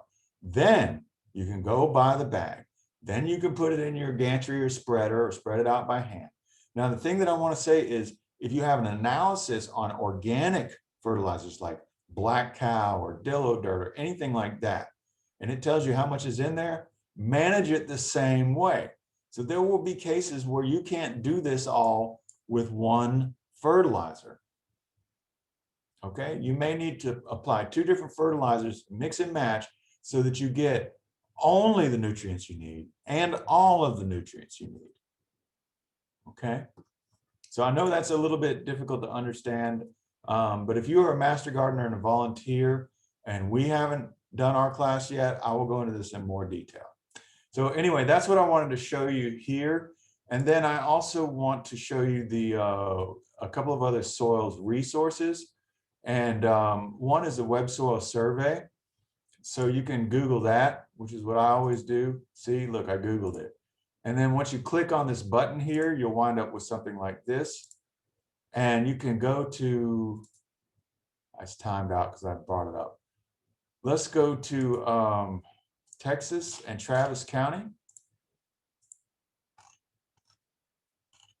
Look. Boom, it's going to zoom in for us on Travis. Look, there's the lake and everything. All right. And the lake downtown, Ladybird, which is really part of a river, right? Anyway, you can zoom in here. You want to take this tool, click on the AOI or zoom in a little bit more, right? So if we zoom in on, let's go to the east part of town over here near Manor, where I know there's some farming going on. And we zoom in a little bit, and then we can use the area of interest tool, and we can go next to the railroad tracks and create an area of interest. Then we can go to this tab, soil map. And did y'all know people name soils? It's like dahlias or marijuana varieties or zinnias or anything else. They've named all these soils. So here we've got a hide clay, right? And we've got a hide clay again. We've got, what is the HN? A Houston black clay. That is the unofficial state soil, right? And so we got all these different soils here, and we can look at what they are. So we're going to have clayey and black soils over here on this part.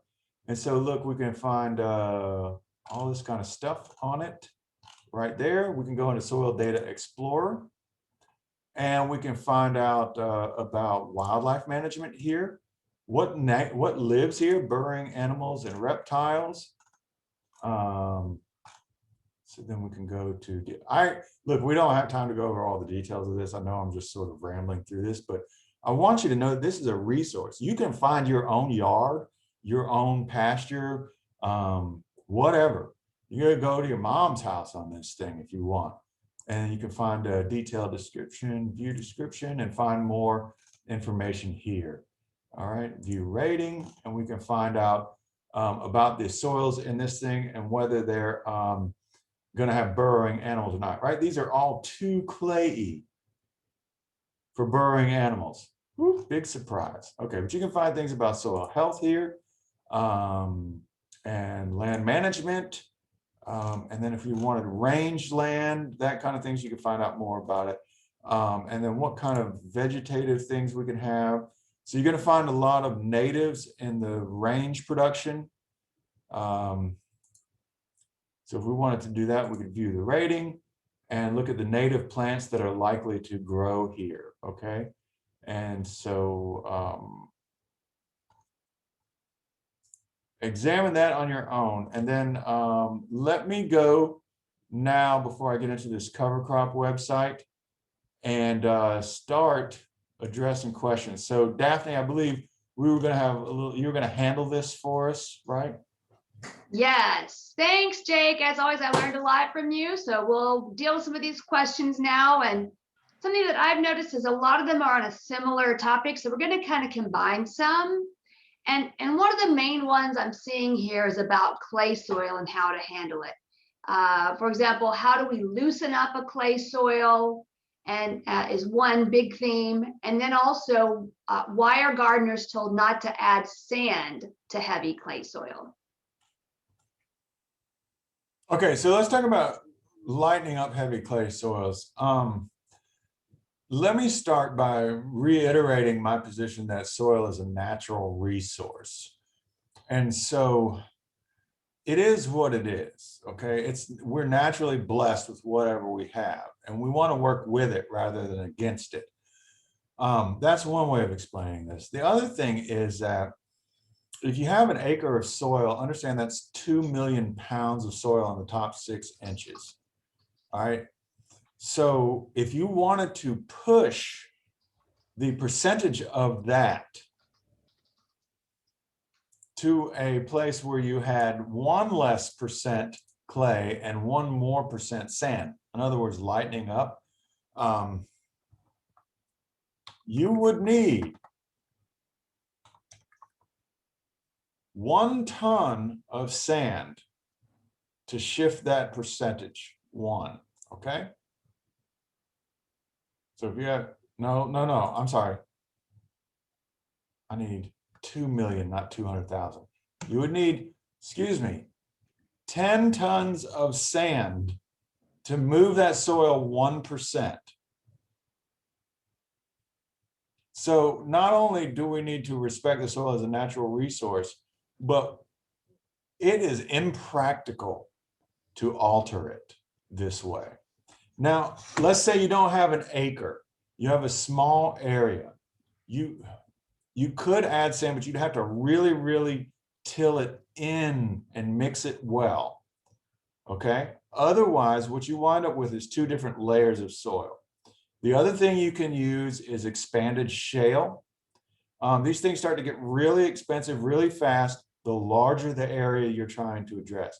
And I want to encourage you that one of the first mistakes that people make is to put in a layer of sand on top of their soil.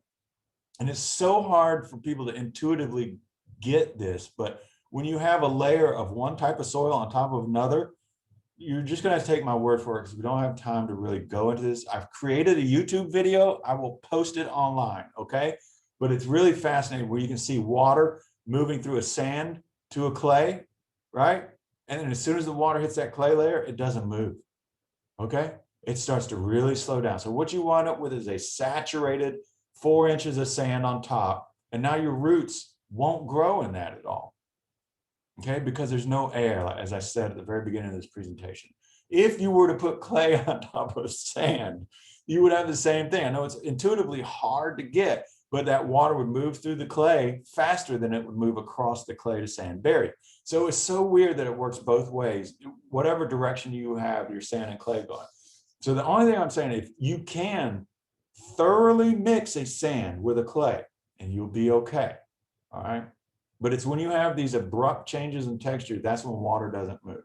And if you don't do a good job of mixing it very well, you will have a lot of problems. And I get a lot of calls from homeowners about this all the time in subdivision built lawn environments, because they often scrape off the topsoil, drive over it with track vehicles, all the construction vehicles, and then they make it level, right? They scrape it and make it as level as they can. And then they put 2-4 inches of topsoil on top, and then your sod, and they're done.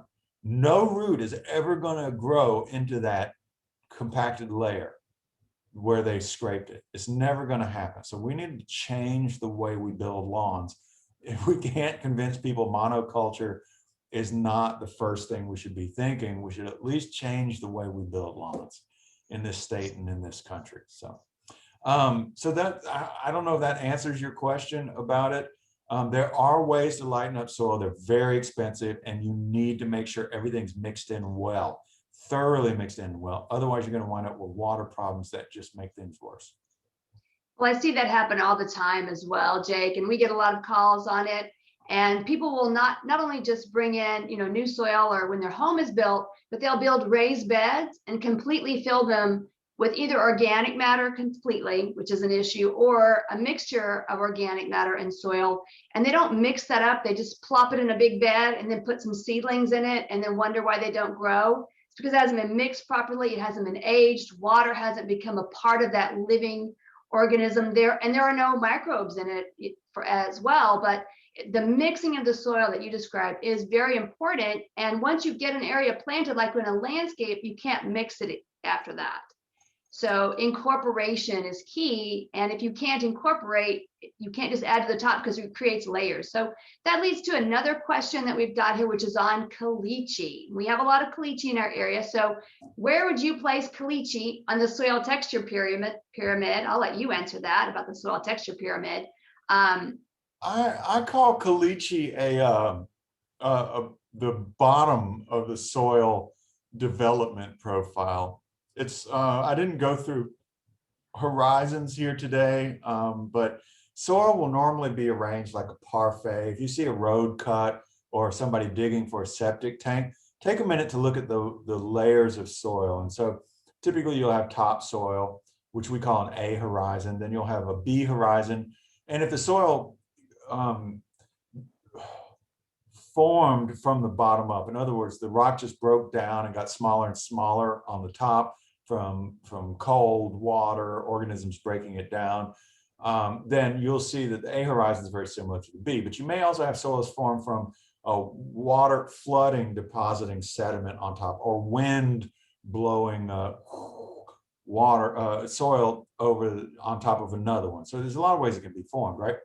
My point is that you'll see layers.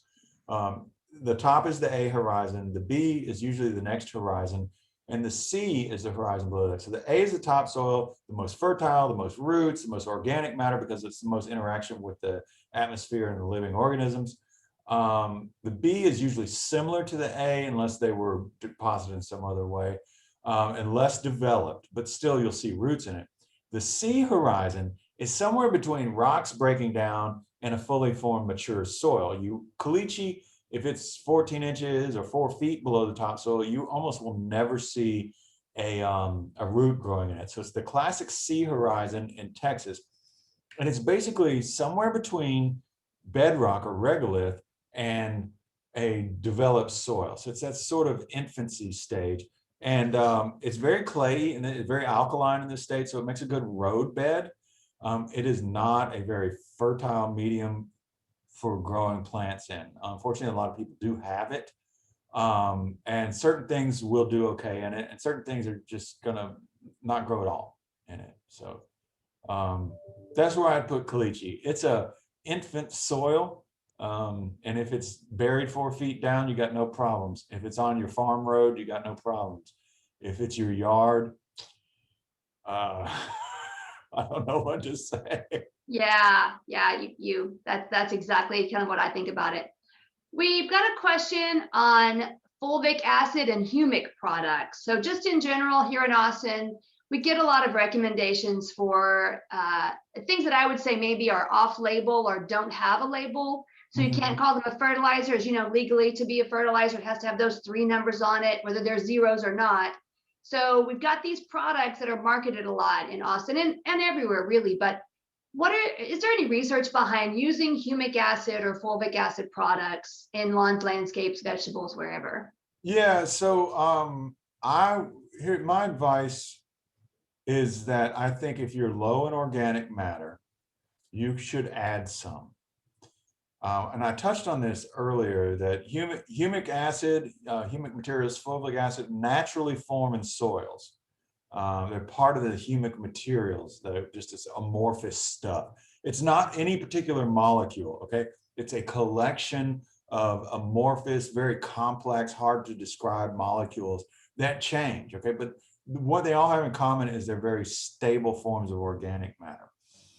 I would not spend more money than I need to on humic or fulvic acid specifically, because I do research in this area. If you were to find some cheap biochar or just compost, just a quality mature compost with a nutrient analysis on it, you'll probably get away cheaper than going straight towards humic or fulvic acids, and you will get all the benefits, every single benefit. So if you have a low organic matter soil, or you want to till just to get good seed soil contact, I don't mind on a small area. It's big farmers I'm trying to get to reduce tilling. I won't stop you. But if you add organic matter, you are balancing back what you destroyed through tilling the soil, okay? What you expose to oxygen, in other words. And if you add it back as compost, you'll be doing yourself a world of good. I don't think you need to spend more money on a very expensive, say, boutique product or anything like that. Just get a good quality compost from a local supplier. Don't drive very far. Gonzalez should have some mushroom compost down there, right? That's wonderful stuff. And in my experience, most of the people are making a mature compost that won't burn your plant. right? Like Daphne was alluding to just a couple of minutes ago. So. Well, on that topic of compost, we have a question about compost, and I think it's a follow-up to what I said earlier about not adding, and what we both talked about, not adding something to the top of the soil if you can't incorporate it. And so the question was, why is it okay to add compost to the top of the soil and not till it in? So I have an opinion on that, but I'll let you answer as well. Well, you can think, I mean, compost can have actually many functions. One is as a fertilizer. One is as a just adding organic matter, and you're going to have more turnover of micronutrients regardless. A lot of compost may not have a high macronutrient content. They'll have some. They may not really function as fertilizers per se, so much as organic amendments. But there's another thing that compost can do, which is function as a mulch. Okay, and mulches can provide sort of an insulator, right, against solar radiation, against freezing temperatures on the other end, against massive loss of water during droughty times. And so one of the reasons you can put a compost on top is as a fertilizer and as a mulch. And so that's the way I would, there are many ways to use compost. A high nutrient dense compost, I wouldn't treat it just as a mulch, because then if you've got any kind of slope and a good rain, you're going to have some of those nutrients wash off. Well, I think to add to that, when we add compost to the top of the soil like that, it is more in a mulch capacity, but it's a smaller aggregate. And so it breaks down more quickly over time and kind of becomes part of the soil over the long term as it breaks down with irrigation or rain. If it sits there in the soil and it's a smaller aggregate, it can break down over weathering and become a part of the soil in a very, very slow fashion. So you don't have to incorporate it for that reason. Okay, we've got some questions on adding soil amendments at planting. And, you know, when you were talking about adding to the soil and creating layers on top of the soil that kind of mess up the natural environment, what that brought to mind is that we do have people that recommend that you amend the planting hole when you plant a tree, a shrub, what have you. And my philosophy has always been that, yeah, you can amend the planting hole and make that particular area better for that plant short term and create that environment that that plant may like better. But eventually those roots are going to grow out into your native soil. So my philosophy is that put the plants that in that space that will like the soil that you have already and grow there or adjust to it, rather than to try to make it limp along for a year, maybe two, and then be right back where it started. So the question specifically is on decomposed granite with aeration. I know that's more of a landscape question than a farm question, but. Okay, so there's a couple of things here I want to address. I do think that the native soil is the best thing to put back in the hole. We know that in order to get early root formation for a lot of larger woody plants, that pulling up the soil and creating a looser space for it is highly recommended. So that gets the roots growing. I think the first bad piece of advice that I want to address that I hear more than anything else is to fill it with sand or fill it with a different type of soil, because then we just create a bathtub where water doesn't want to go from one soil type to the other. And so I've seen this, I was working with a wine grape grower up in Greenville, which is near Commerce. It's the upper end of the Blacklands, opposite side of the Blacklands from you guys. And somebody had told him to do that. So he said he wanted to try it. And I said, look, you're going to create a bathtub. It's just going to fill up. But we agreed to try, 5 plants this way, 5 plants in a medium way, and 5 plants in the way that I recommended, which is putting the same stuff back on, maybe mixing it really well with compost or something like that. But he 2 years later, after we checked on them, every 6 months, but 2 years later, the ones that he put in the bathtub, he put in sand, which is what they recommended. Those were tiny. They're tiny. They didn't all survive. The ones that were the biggest were in the same soil. So yeah, dig a hole out, make it loose so that you can encourage roots to grow easily, because plants spend a lot of energy elongating roots and exploring the soil volume. They need as much as they can early on. Once they're established, they have big, thick, woody roots, they're going to get outside that hole. But if you create a bathtub for them, they're going to get waterlogged, and it's going to fight what you're trying to get out of them. So, yeah. That's a great way to describe it as well. All right, we have a few more circling back again also. I've heard this as well. The person asked, is it a myth that mixing sand with heavy clay will create concrete? Yes, it is a myth because there's already sand. There's a small amount of sand mixed in there, depending like a Houston black clay is about 45% clay, maybe 50% at the top. It's a pretty good, substantial clay. But it has 10–15% sand in it already. So Well, I've heard the same thing about mixing sphagnum peat moss with a clay, with that it creates concrete. Same thing, myth. I'm going to say it's a myth. I've never tried it because I'm trying to move away from using peats. They're an unsustainable exactly. Yeah, right? Good point.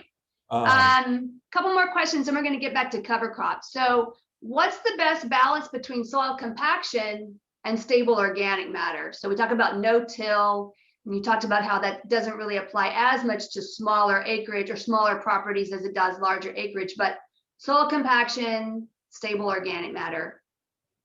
So yeah, this is a tough one, particularly for Texas, where we have soils that shrink and swell. And so if you are familiar with blackland soils, they will crack when they're dry. This is them shrinking because they don't have a lot of water to fill the spaces in the crystalline portion of the soil clay particles. So I don't know how to explain this to a lay audience. Water gets in between the sheets of the minerals themselves, the very basic primary units. Okay, and it expands them. All right, and then when water evaporates, they shrink again. And you can see what's happening on the microscopic level, on the macroscopic level, as this shrinking and swelling of the soil. And so when they're dry, they crack, and when they're wet, they squeeze up again. Okay, they fill up those cracks, and they can become quite tight. And so having a living root year round in that soil is one way to address this. But even talking to commercial farmers, I don't say never till. I say minimize tillage because sometimes a mechanical turning over the soil is just the only thing you've got to address that. But the less you can do it, the better off you are for the other parts of the soil that are reduced by this sort of disturbance of the soil. So we want to minimize disturbance. I don't say never, because a lot of farmers in the Blacklands find that they get this compacted layer at 4, 6, or 8 inches, and then their crop productivity is gone 3 years into no-till. So they have to come back in with shanks and rip that. But there are ways to till that don't involve just turning over the soil and mixing it, right? And you can come through with shanks and rip it a little bit. You don't have to turn it all the way over, so you can minimize it. There are a lot of different ways. It's not all or nothing, is what I'm saying. And so in my garden, what I do is I dig holes for my plants, and I take that soil that I don't till, let me say that. I take the soil that I pulled out, depending on what I'm transplanting. And if I'm sowing, I don't really do very much at all. And still my carrots grow and my turnips grow. So, and I've got a fairly clayey soil. I mean, it's a clay loam in my yard. But if I'm growing something like a pepper or a tomato, I'll grow a hole. I'll dig a hole and I'll mix compost in with it. And then I'll put in my fertilizer nutrients, and I take little tiny amounts and mix it with that soil and put it all back in there with the plant. And that way I've got an area where my plant is growing, but all the soil around it has that stable organic matter and the microbial ecology that we need. And then the roots can grow out of that, and they can all start to meld together again. So I'm doing what I can. All right, so that's all the time we have for questions. Let's loop back to your cover crop information, then we'll come back and wrap it up. Okay, well, I was just warned that some people have some questions about cover crops, and I'm also proud of this because I built it. If you go to Southern Cover Crops, or with 2 other people, Julia Gaskin at the University of Georgia and Dara Park at Clemson University in South Carolina, We built this and we populated it with the information that's on it, and it's not complete, but it's working now. So what you can do is you find out more about the Southern Cover Crop Council, where our mission is to facilitate and enhance communication and collaboration among producers, extension, researchers, and other agricultural professionals. Anyway, we want to increase cover crop adoption. That's what we want to do. And you can come in here to cover crop information sheets, and you can find regions, okay, of that, or go to Blackland cover crop information sheets. You can go straight there, right? But there's another way to do it. If you were just growing row crops or vegetables, you could do something like this, and you can go to the map, all right, and click on it and go to your county. But that's for vegetables, but I'm going to tell you the row crop stuff will be just as good. Like I said, we haven't, we're working on it, but we like this interactive thing. So you can go to Travis County here, and the information that you find here is for the black lands, okay?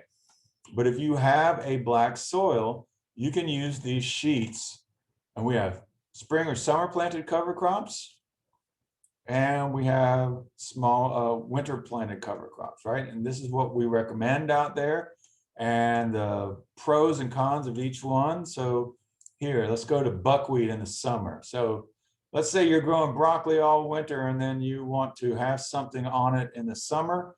Buckwheat is a good warm season one, and there's a couple of varieties that you can look for out there, and what the benefits, general benefits are. If you're going to sow it or drill it, how deep you want to go, what the seeding rates are, all that kind of stuff. And so then the typical amount of dry matter that it produces per acre, the amount of N that you need to put in to get it to grow, and that sort of thing. So I'm sorry, this is the amount of N that will mineralize if you fertilize it and return back to the soil.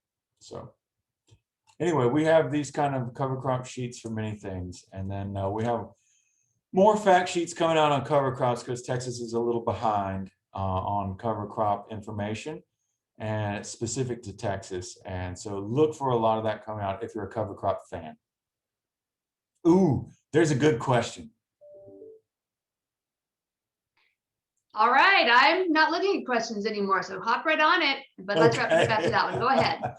I like to see you excited, so I'll indulge you. Invasive species, yeah, there really are. So let me just show this chart here. I'm going to stop and show you a different thing. So yes, managing cover crops is not a simple thing, okay? And so there are many different reasons you would cover crop. One is for building soil carbon. One is for using a legume to build up nitrogen so you can reduce fertilizer.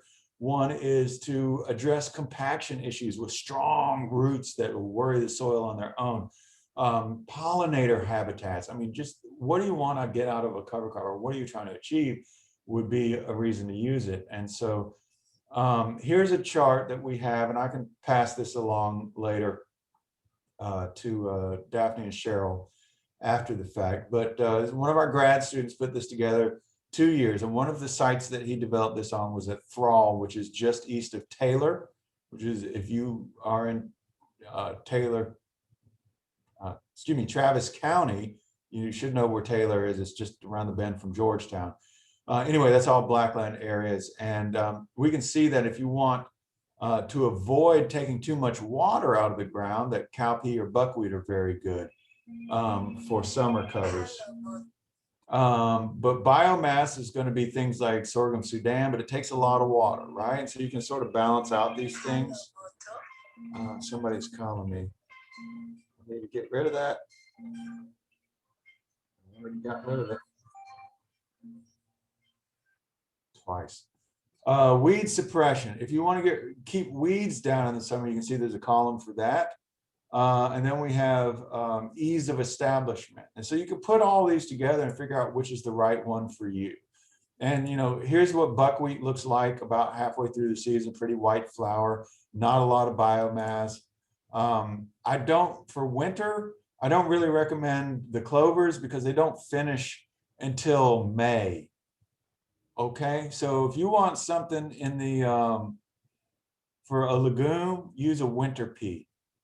Okay, and if you want a pollinator habitat that's ready now, use a white gold mustard.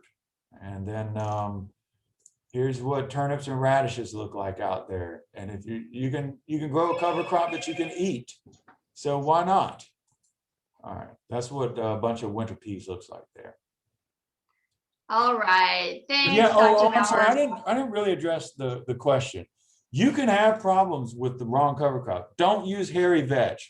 All right, it's going to come back on you. Clovers can come back on you, right, Daphne? You guys have a lot of experience Yeah. with that. So Yeah. mustards for the winter, winter pea, those are really good. That's a good legume that won't come back on you. And mustards are a good broadleaf that won't come back on you. Oats are a great grass that won't come back on you. And then for the summer, I like buckwheat. I like, what else did I like? And the spreading cowpeas for the summer. Those are really the best ones. And sesame is not bad, but it's not very pretty. All right. Great information. Unfortunately, that's all the time that we have today. We'll follow up individually with any unanswered questions. Thank you, Jake, for a wonderful presentation. I appreciate Okay. you taking the time to share your expertise with us today. And thank you to our attendees for participating. Very soon, you'll receive an extensive email from us, including a link to a short survey. And we'd really appreciate if you filled that out. Your feedback will help ensure that Extension can continue to offer these types of valuable programs in the future. That email will also include a link to access the recording of today's session, a list of resources for further study, and all those fabulous links that Jake shared with us today. And then we'll also have information on how to contact our gardening helpline and how to subscribe to notifications for future seminars in our Drought to Deluge series, as well as other AgriLife Extension programs on horticulture and gardening. Until next time, thank you for joining us and happy gardening.